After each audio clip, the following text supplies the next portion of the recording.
Alright, what's going on, guys? We just got an absolute ton of Elden Ring Nightreign information from people that got to go play the game early and get about 6 hours with the closed network test before the public session begins in just over a day. And between all of these influencers, there was so much revealed, so many new perspectives on what the game actually is, how a typical play session goes, and how that differs from the base game of Elden Ring. And I'm sure by now, if you watched any of those videos, you have a pretty good idea. But today I want to go over things that many people didn't talk about. Many smaller details that were revealed that you likely missed as a viewer. So of course, as we get started today, if you want to stay up to date on all things Elden Ring, Nightreign, and Fromsoftware, be sure to hit that subscribe button. And now let's get into the first one.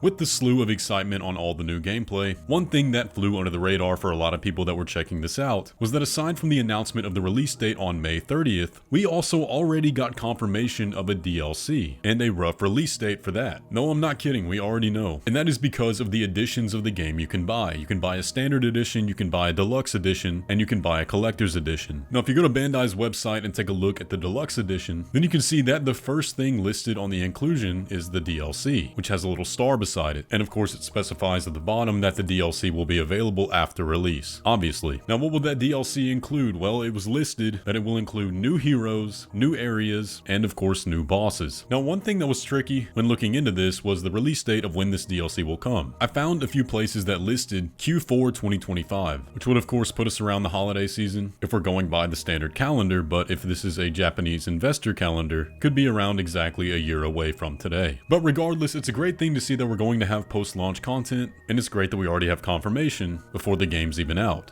But now let's talk about the stars of Elden Ring Nightreign, the heroes that we'll get to play. I'm sure you all are well aware that in the CNT, there are going to be 4 available. The first being Wilder, the cover boy, the tank guardian, the caster recluse, and the glass cannon duchess. But in the final version of the game, there will be 8. So who are the other 4? Well, if we go back to the original trailer, then there were plenty of other heroes we didn't get to see here. For example, this one with a goat horn helmet and a battle axe, who does a leaping smash and seems to be a pure strength character. There was a hunter-looking archer character with this sort of green leather and a great bow. There was this ninja-type character with a katana that seems like it has the Sekiro deflect. And then as far as I can tell, there seems to be one hero that has not been revealed yet. If I had to guess, I would think it would be something to play a healer role, but that's pure speculation on my part. Now, one other cool thing about these heroes that you probably missed was that unlike other hero-based games, you can have multiple of the same hero in-game at a time. So if all 3 players want to play as Wilder, that seems like it's a possibility you can do, which I think is great. I don't like games where you're locked out of playing as your main, and I'm sure that's a feature that a lot of people will appreciate.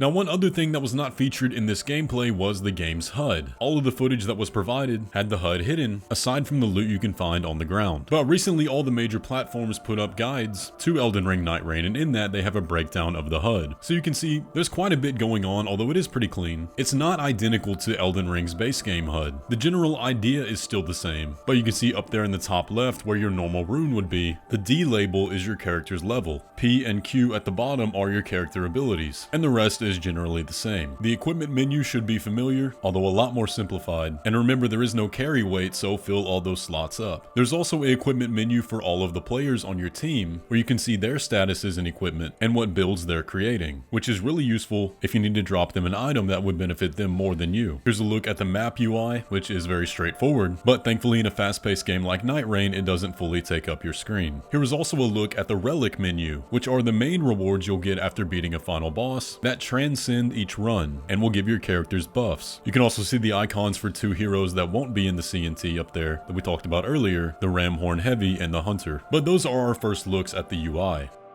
Now, there were some other details that weren't really expanded upon, but were touched upon a little bit by certain creators that sound very interesting to say the least. First of all, one that we have heard before is that many weapon types will have updated movesets, presumably to match the fast pace of the game, and that makes perfect sense. But one other thing that was brought up was that Nightreign features a perfect block and perfect dodge system. This was specifically mentioned by Ouroboros, but he stated that he didn't know what the actual effect that it created was. Maybe that's what we saw going on with the hero that looked like it had the Sekiro parry, but we'll just have to wait and see on that one. We've seen similar systems implemented in many different Souls-likes, but never in a true Fromsoftware game, so I'm very curious about that. But also on the topic of weapons, it does appear that there will not be any weapons from Elden Ring's DLC present in Nightreign.